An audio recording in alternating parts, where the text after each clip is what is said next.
very often that I get this question of, when I ask people this question of, well, tell me what you need, they'll just give me a list of wants.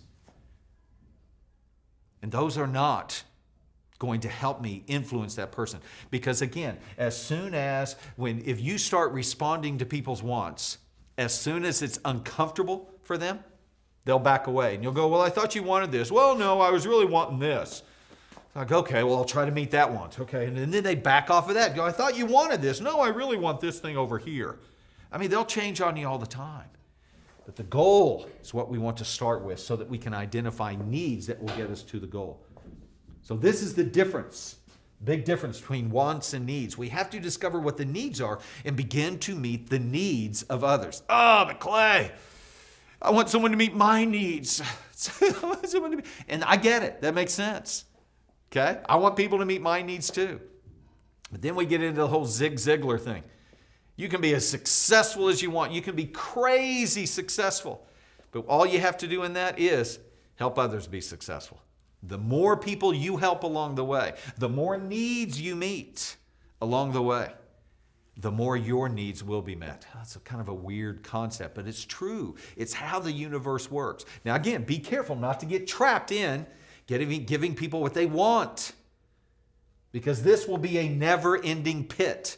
And you will feel drained. You will feel, the life will get sucked right out of you. Okay? If you just continue to meet the wants. If you have children, you know exactly what I'm talking about. As opposed to what they need. And if they don't understand that you're trying, so Clay, how do I do this? I have this question. Clay, how do I convince someone that something they don't want is actually something that they need? How do I do that? Again, it comes back to, we've got to know their goal. We've got to know where they want to get. We've got to know their driver. What's their passion? What is the imprint? What's the footprint that they want to have on this earth while they are here? Oh, Clay, those are big questions. I have no idea. Some people will be in that place. Not everybody, but some people will be in that place. They just don't know where they want to go. But many people say, oh, I do have a picture of where I want to be. Whether it be in the next year, the next 2, the next 7, the next 10, the next 20, 30. People will have a picture of where they want to go. When you tie into that picture, that's when you can begin to meet needs. That's when you can begin to say, hey, I was reading a book the other day. I was watching this thing online. I went to this conference, and they were talking about how to get where you want to get. And they said, to get to where you want to get, you need to do this. You need to do this. I want to do it. Will you come and do it with me? Can I encourage you to do that? Yeah, man, that sounds great. Let's do it together. When I was wanting to work out, actually, about this time last year, I was looking at myself. I was going, you're a big boy. So I knew that I needed to lose some weight. I wanted to lose about 25 pounds. So the first thing I did was I started talking to some people that were close to me. And I said, hey, have you ever wanted to lose some weight? Have you ever wanted to bulk up? Have you ever wanted to get in better shape? Type of thing. Yeah. Me too. As a matter of fact, I'm thinking about doing it this year. I'm thinking about starting to do this thing. How about if we do it together? You guys, they all said yes. We had 3 guys. We all said yes together. We all paid money. We all went to the same trainer. We all were doing the same thing together. And what do you know? We actually started doing the same diet together. I have never been a diet guy, all right? There's that whole low-carb thing. Ugh. But the meat, I could eat any meat that I wanted. I love that. And gradually, what happened? I started losing weight. And they started losing weight. And then we did it some more, and we did it some more until eventually I had lost 30 pounds. In 6 months, I lost 30 pounds. They had lost their goal weight as well. But again, we did it together, and it all started with, have you ever wanted to get here? Have you ever wanted to be in this place? Because that's where I want to go. Are you like me? Do you want to go there too? Okay, let's do it together. Are you with me? Okay? It's the whole idea of saying, are you with me? Can we do this together? So the way that we convince people is we begin to engage in goals and begin to meet their needs. Because here's a key thing, all right? A team builder, after 25 years of being a team builder and having some great success, there are some things I've learned about this sucker, all right? One thing about being a team builder is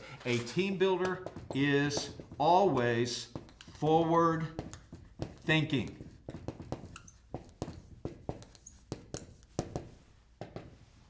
They always have a vision of where they're wanting to go.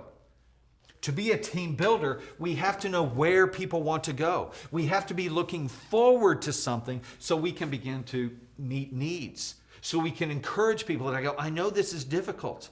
I know this is hard. But hang in there because this is important. It's what you need to do right now to get to your goal. They will give you permission. They will give you permission if you have built the relationship. Now you're asking them to do something that's really hard. You know, if you want to build wealth, the very first step, here you go, all right? The very first step to build wealth is you need to take 10% of every paycheck that you make, and you need to put it aside and put it into an account that you never touch. From now on, it goes in and it's locked down. You don't touch it. Well, Clay, I don't make enough money to do that. I don't think I could, I could never do that. I don't know. You've given him too much of a challenge. It's possible that you've just come to a point and said, well, you got to do this. As opposed to, so you want to gain wealth? What would you do with the wealth if you had it? Let's talk about your goal. Let's talk about where you want to be. Talk to me. Here's what I'm thinking. Here's my goals. Here's what I'm wanting. If I had this money when I'm at this age, then I'd be able to do this. I'd be able to do that. I'd be able to travel. I'd be able to give. I'd be able to support. I'd be able to plant seeds all over the globe. I'd be able to do all this stuff with other people. I'd have freedom. That's what I want. Do you want that too? Yeah. Well, how about if we do this together? Come and do this with me. A team builder is always forward thinking. Again, keep in mind as we move up that ladder, when you move into the manager role, catch this, the primary role of a manager is to make sure that everything goes exactly as planned. The manager's role is to make sure that there are no surprises. The manager's role is to ensure that this organization runs like a machine. There's not a lot of vision involved in management.